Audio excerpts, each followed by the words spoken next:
Yo, what's up, YouTube? Don't know if anybody else will see this, but this has been a pain in my butt.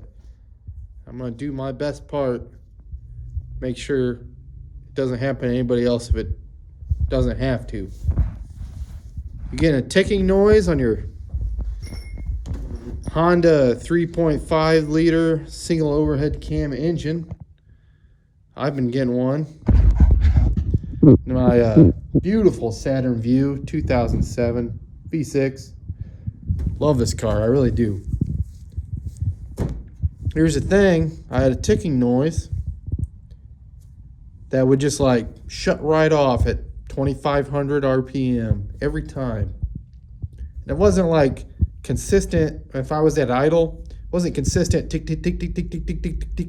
You know, it'd be like tick tick tick tick tick tick tick tick tick tick tick tick tick tick tick tick tick tick tick. You know what I mean?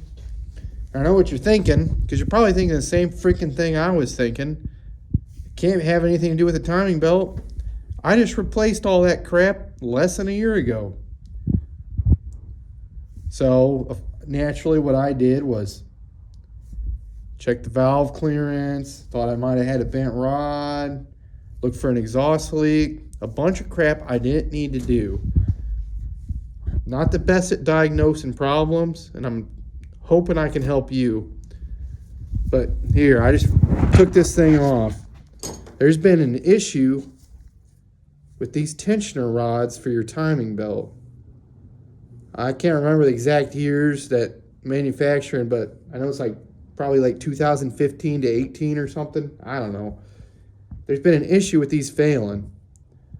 I shouldn't be able to push this with my hand, I don't think, but as you can see, just put this on the bench.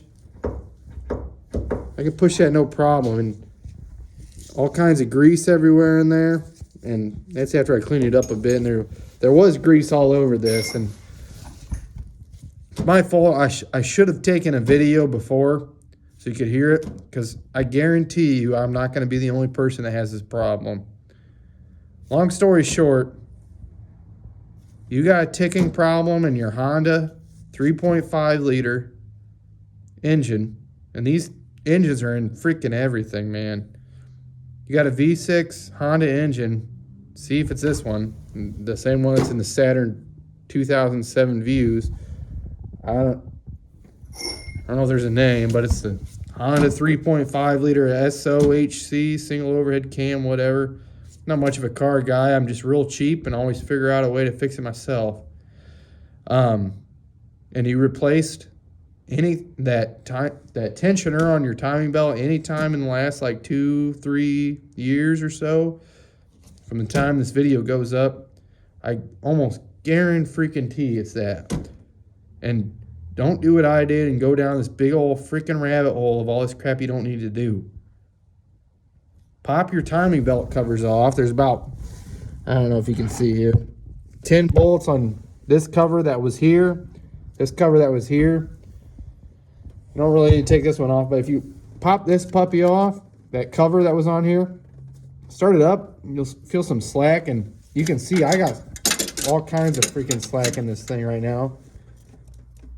And that's, I mean, I had the tensioner off, but trust me, that slack was there when it was on. You can feel that slack, or you can start the engine, you can see it flopping around, or Google, YouTube, like, hey, I got a problem with my timing belt tensioner, and you'll see all kinds of videos on it. But the problem is diagnosing that problem when you're trusting that the parts you buy are good. This, was it Dayco company or whatever that I bought that cylinder from? Piece of crap. After I went through everything, I work at a factory with a bunch of mechanics that work there. They all listened to it and thought, oh yeah, that kind of sounds like it might be something on the timing side. It's kind of hard to hear too when that tick tick tick is knowing where it's coming from. It's hard to tell because everything's so enclosed, you know, it bounces around. I'm telling you, do yourself a favor and look at this first. It's not hard to pop that cover off, start your car up, You can kind of see right there. You know what I mean? If your belt's flopping around, you can feel it. Pop those two covers off. It's 2 seconds. You got to pop that. Whatever your air filter sits in right here, you got to pop that off. That's like one bolt right here, man. And like a bolt right here, that all comes off in 2 seconds. This will 10 minutes. You'll be able to know if that's what the problem is, and you will save yourself a butt ton of time. Unlike I did. Don't be like me. I'm sitting here. I'm not even joking, man. I took everything, the crap apart, reset my valve lash on everything, and I didn't need to. I adjusted 3 of those valves, and there's like a butt ton in there, whether there's 4 adjustments for each cylinder. So 4 times 6 is 24. At a 24, I adjusted like 3 or 4 of them. I'm like, so yeah, sure, it doesn't hurt that I adjusted them, but they didn't really need adjusted. You know what I mean? The engine runs fine. We're talking minute adjustments, all kinds of waste. And then I spend like $100 on new gaskets and crap. And again, big whoop.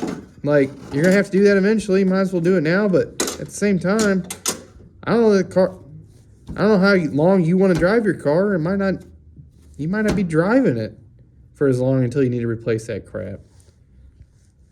Save yourself some trouble. Check that first.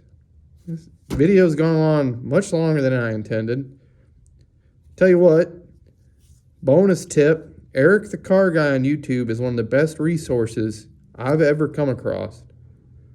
Seriously. Like, that guy is a genius. He makes stuff real easy. We live in a time where anybody can work on their cars. If I can do it, trust me, you can do it.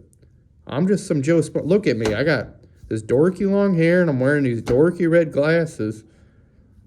And I'm sitting here working on car. Like, I did a valve adjustment. That's not an easy peasy thing for most people. Like, and it was pretty easy peasy for me because I watched Eric the Car Guy, and I got myself this trusty manual, Haynes manual for my car. Do yourself a favor to get that crap. Work on your cars. It's a pretty crappy video, but if I could help one other person from doing all the bull crap that I did before they found the real problem, because they already fixed it and they trusted that those parts were good and they weren't, because that company sucks, I've done my job. Thanks, YouTube. Now I just got to figure out how to upload this, and we'll be good to go.